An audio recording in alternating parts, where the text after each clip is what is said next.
What does an ordinary day look like for a low-income worker living alone in Hanoi? Where do I sleep? What do I eat? How much do I spend every day? And what is life really like behind the scenes? Hello everyone, my name is Phong. I live and work in Hanoi, the capital of Vietnam. I earn around $350 a month, and today I'd like to show you what a completely normal day looks like for someone like me. This isn't a luxury lifestyle, it's simply my everyday life. Unlike many people, I don't rent an apartment. Instead, I live and work in the same office building. After learning about my financial situation, my boss kindly allowed me to stay here. It may not be a perfect place to live, but for me, it means a lot. A small rental room in Hanoi usually costs between 2.5 and 3 million Vietnamese dong every month. That's nearly one-third of my monthly income.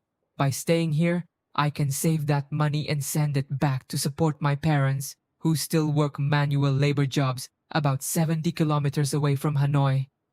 I'm very grateful for this opportunity. Since this is an office, there's no bedroom. Every night, I sleep on this sofa. It isn't as comfortable as a real bed, but after a long day of work, I'm usually tired enough to fall asleep quickly.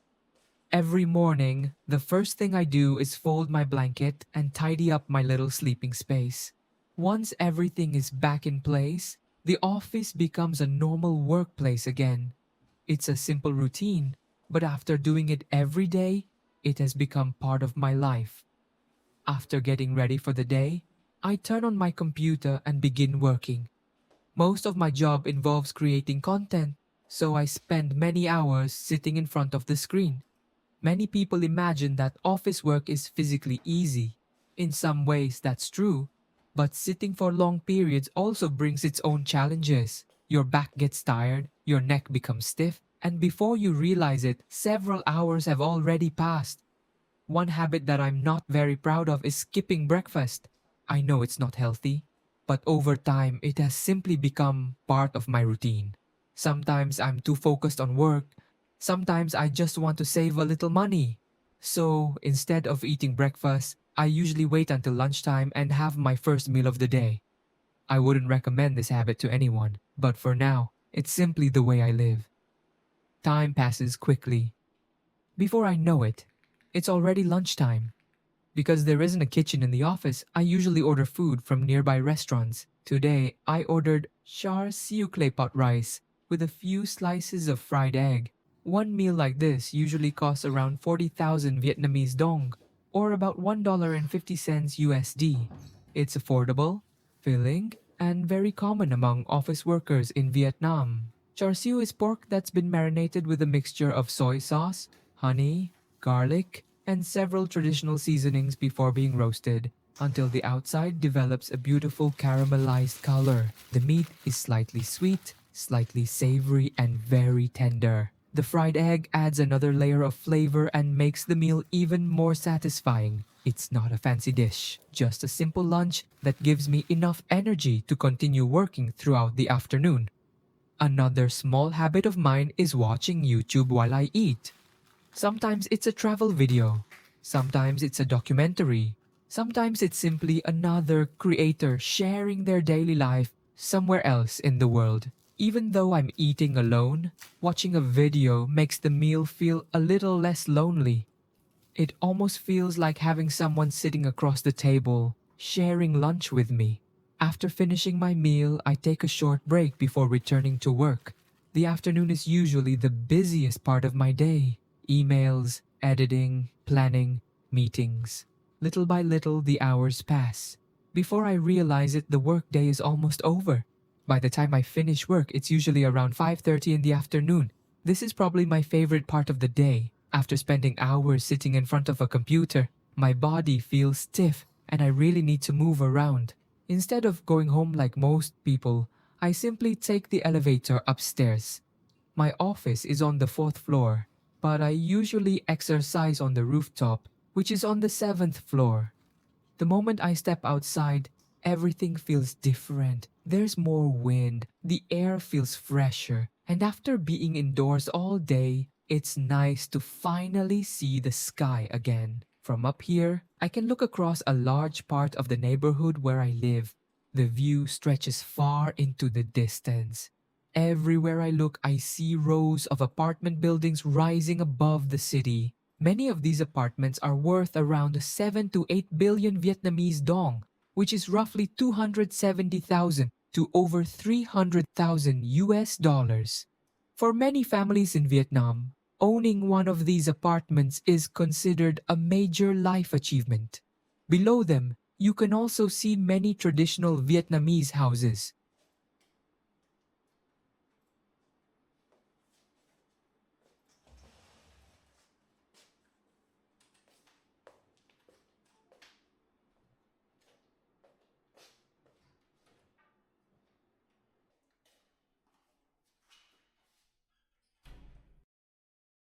These are the narrow, multi-story homes that are very common in northern Vietnam. Because land in Hanoi is extremely valuable, many houses are built tall rather than wide. From the street, they may not look very large, but many of them are surprisingly expensive because the land itself is worth so much. In fact, in many areas, the land is worth even more than the building standing on it.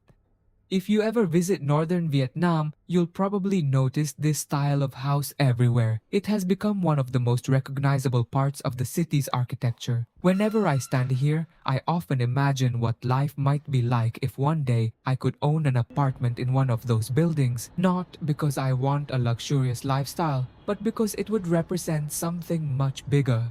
It would mean that years of hard work had finally paid off. At the moment, it's still a distant dream. With my current income, buying an apartment like that feels almost impossible, but I believe every big goal starts with a small step. Maybe it will take 10 years, maybe even longer. I honestly don't know, but every day that I keep working, learning, and improving myself brings me a little closer than I was yesterday. Sometimes dreams don't motivate us because they're easy, they motivate us because they're difficult. After looking at the city for a while, I begin my workout. I don't have an expensive gym membership. Instead, this rooftop has become my own little fitness space. It's completely free. All I need is a little motivation. After sitting at my desk for most of the day, stretching my muscles feels incredibly refreshing. Some light cardio, a few bodyweight exercises, simple movements that help wake my body up again. I'm not trying to become a bodybuilder, I simply want to stay healthy. Many office workers experience back pain, neck pain, or poor posture from sitting too long.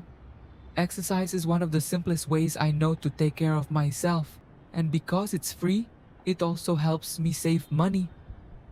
As the sun slowly begins to set, the city starts changing again. The afternoon heat becomes softer. The sky turns orange. The lights inside the apartment buildings begin switching on, one by one. It's amazing how different the same city can look within just a few hours. During the day, everything feels busy. People rush to work. Cars fill the streets. Construction never seems to stop.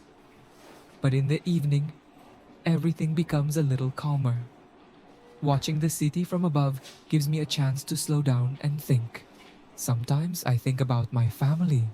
Sometimes I think about my future. And sometimes I simply enjoy the quiet moment without thinking about anything at all. After exercising for around 30 to 45 minutes, I take one last look across the skyline. I remind myself why I continue working hard every day. That apartment in the distance may still be far beyond my reach, but dreams don't have to become reality overnight. Every journey begins somewhere. And for me, it begins right here. I head back downstairs to the fourth floor. Before leaving the office, I grab a clean set of clothes and take a quick shower. It helps wash away the sweat after exercising and makes me feel refreshed before going out again. Once I'm finished, I collect all of my dirty clothes. Since there isn't a washing machine here, I usually take them to a nearby laundry shop. I grab my motorcycle and head downstairs. By now, most of the other people working in the building have already gone home. The offices are becoming quieter. The lights begin turning off one after another. Soon, I'm almost the only person left. In a way, I also help look after the building at night. So while everyone else is returning to their families, another part of my evening is only just beginning. By the time I leave the building, the sun is already beginning to set. This is one of the busiest times of the day in Hanoi. The city slowly changes from a workplace into a place where millions of people return home. As I ride through the streets, I can feel the atmosphere changing around me. Office workers are heading home after a long day. Parents are picking up their children from school. Some people stop by local markets to buy fresh vegetables, meat, and fish for dinner. Others meet friends for coffee or gather at small restaurants along the roadside. Everyone seems to have somewhere to be. The closer I get to the smaller streets, the busier everything becomes. Unlike the wide roads in the city center, many residential neighborhoods in Hanoi are connected by narrow alleyways. These small streets are full of life. Motorcycles move slowly in both directions. Street vendors prepare their food. Children play outside while waiting for dinner. Neighbors stop and chat with each other. Sometimes it feels a little chaotic, but somehow everything continues to move. This is one of the things I love most about Hanoi.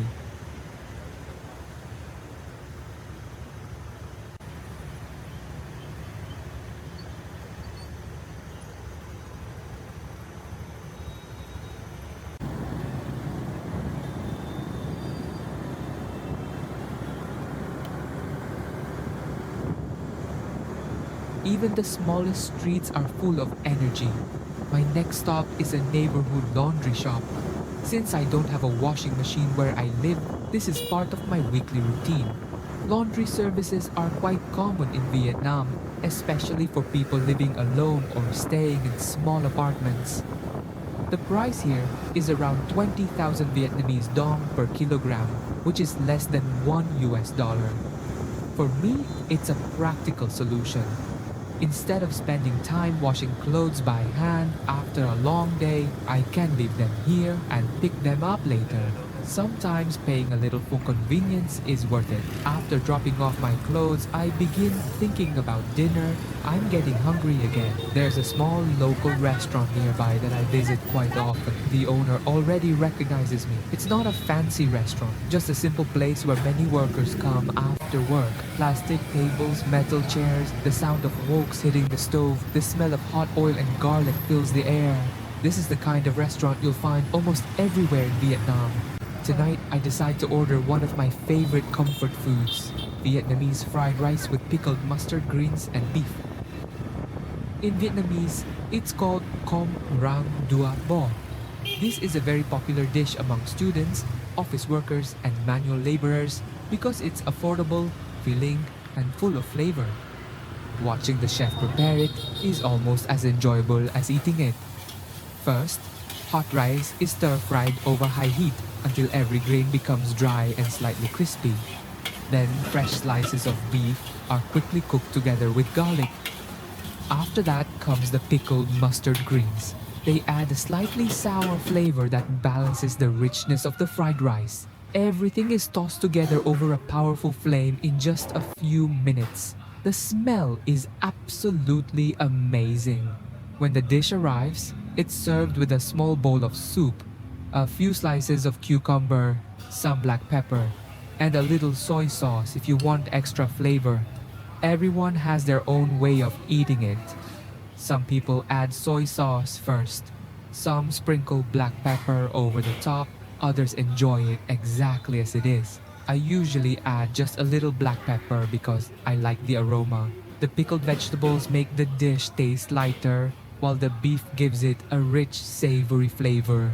It's simple food, but after a long day, it feels incredibly satisfying. The entire meal costs only 35,000 Vietnamese dong, which is about $1.30 US dollars. For many people living in Hanoi, meals like this are part of everyday life. Affordable, quick, comfortable. It may not look luxurious, but it's enough to end the day with a full stomach. After dinner, I slowly ride my motorcycle back. The streets are becoming quieter now. Many shops are closing, families are already eating dinner together, some cafes are still busy with young people chatting over drinks. The city is slowly preparing for another night. When I return to the office, it's already around 9 p.m. The building is completely quiet now. After taking care of a few small things, I spend some time reading. I usually read for about 30 minutes to an hour before going to bed. Some books teach me new skills. Some help me understand people better. Others simply allow me to slow down after a busy day. Reading has become one of the few quiet moments I truly enjoy. In a world where we spend so much time looking at screens, opening a book feels different. It allows me to pause, to think, and sometimes to dream a little. Eventually, it's time to sleep. I unfold my blanket once again. The office slowly transforms back into my bedroom. Tomorrow morning, everything will begin again. The same sofa, the same computer, the same streets, the same routines. Some people might think this lifestyle is boring. Others might even feel sorry for me. But honestly, I don't see it that way. Life isn't always measured by how much money we have. Sometimes it's measured by the small moments we often overlook. Watching the sunset after work, finishing a simple meal that tastes just right, reading a few pages of a good book, or simply knowing that you've done your best today. I still have many dreams. One day I'd like to have my own apartment, maybe travel to other countries, maybe build a better life for my parents. I don't know exactly when those things will happen, but I believe every ordinary day brings me one step closer. This may not be the most exciting life you'll ever see on YouTube, but it's my real life.